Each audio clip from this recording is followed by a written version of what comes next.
Vale isso tudo? Os 30% do Patrick, 8 milhões? Bom dia, Romano. Depende do que o Atlético pretende, né? Se o Atlético conta com o Patrick como um reforço fundamental, se a vinda do Kudê para o Atlético tem, nas conversas com o Rodrigo Caetano, com o presidente Sérgio Coelho, reforços como o Patrick, o Atlético vai fazer o máximo esforço para contar com o atleta. Se o Atlético pensa em mudar o perfil, a característica de jogo do time, acho a chegada do Patrick fundamental. Dizer se vale ou não, Romano, antes do jogador vir, antes da gente ver o desempenho dele, eu acho precipitado. Eu posso chegar aqui hoje e falar que não, que o Patrick não vale isso tudo e no final do ano ele ser o principal jogador do Atlético. Aí eu vou estar errado. Eu posso falar que sim, que ele vale 8 milhões, que o futebol dele vale 8 milhões, ele não jogar absolutamente nada, eu vou estar errado também. Então eu não estou querendo errar não, viu, Romano? Pois é, mas a questão, vamos deixar de lado o futebol dele. Vamos. 30% para um atleta de 30 anos por 8 milhões não é caro? O Atlético desembolsou também uma boa grana pelo Nacho, né? Naquela ocasião, desembolsou uma boa grana pelo Keno e conseguiu fazer dinheiro. Talvez não tenha recuperado todo o dinheiro investido, mas os dois deram retorno técnico, os dois foram campeões. O Keno foi o jogador dos gols do título brasileiro do Atlético, o Nacho ganhou o Brasileiro, Copa do Brasil, todos jogadores acima de 30 anos que o Atlético desembolsou uma grana. E eu lembro que na época veio uma chuva, um caminhão de críticas por conta do Atlético ter pago por jogadores acima dos 30 anos. Então, eu acho que esses dois são alguns dos exemplos de que tem hora que você investir dinheiro em jogador acima de 30 anos vale sim, pelo retorno técnico, se o jogador é bom, e o Patrick é bom jogador, tem tudo para trazer um retorno técnico para o Atlético, e quem sabe, ali na frente, até um retorno financeiro, porque o Keno trouxe o retorno financeiro, o Nacho trouxe o retorno financeiro, ainda que não o ideal, o Patrick pode trazer. Agora, o técnico, eu me arrisco a dizer que o Atlético vai colher bons frutos, porque o Patrick é muito bom jogador. Pois é, e o pessoal participando aqui, o Raimundo Souza, de Caratinga, mora em Porto Velho, Rondônia.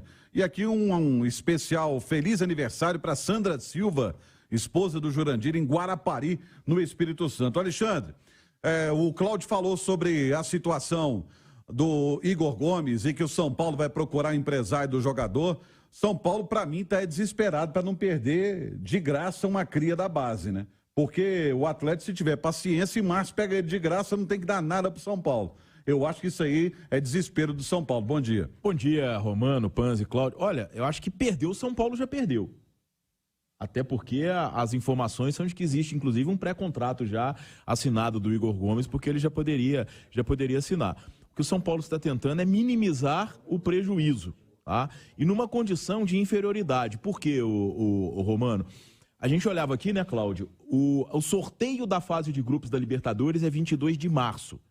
E a data base da primeira rodada da fase de grupos é 5 de abril. Então, esse 5 de abril, uma quarta-feira, pode ser que comece dia 4, né?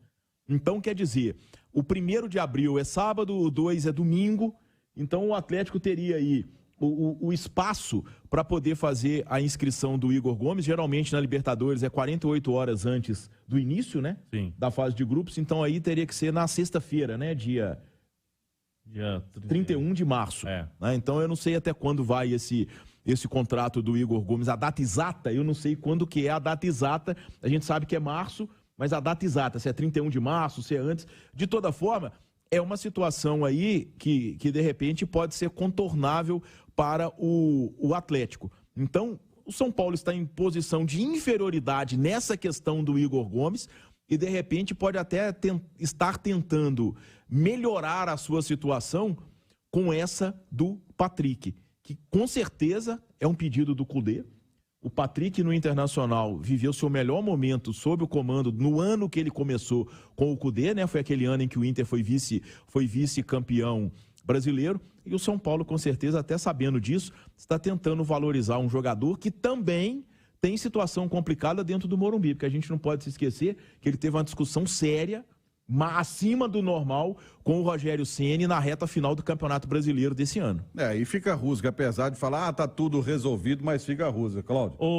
De acordo com o site Transfer Market, eu tô olhando aqui, Simões, já 30/3, que é o contrato, então é 30 de março, não seria 31, mas aí o Galo poderia entrar num acordo ali final, né, para inscrever o Igor Gomes na fase de grupos da Libertadores e essas datas do início de abril são as finais do Campeonato Mineiro, né? Esse ano, de novo, teremos finais em 2 jogos. Dia 1º, primeiro jogo, dia 8 de abril, segundo jogo da final do Campeonato Mineiro. Se ele chegar só aí, poderia só disputar as finais do Campeonato Mineiro, mas eu tô sentindo que essa situação vai ser resolvida antes, viu, Romano e amigos? A situação do Igor Gomes, e o jogador vai ficar parado, vai ficar sem jogar, a gente sabe...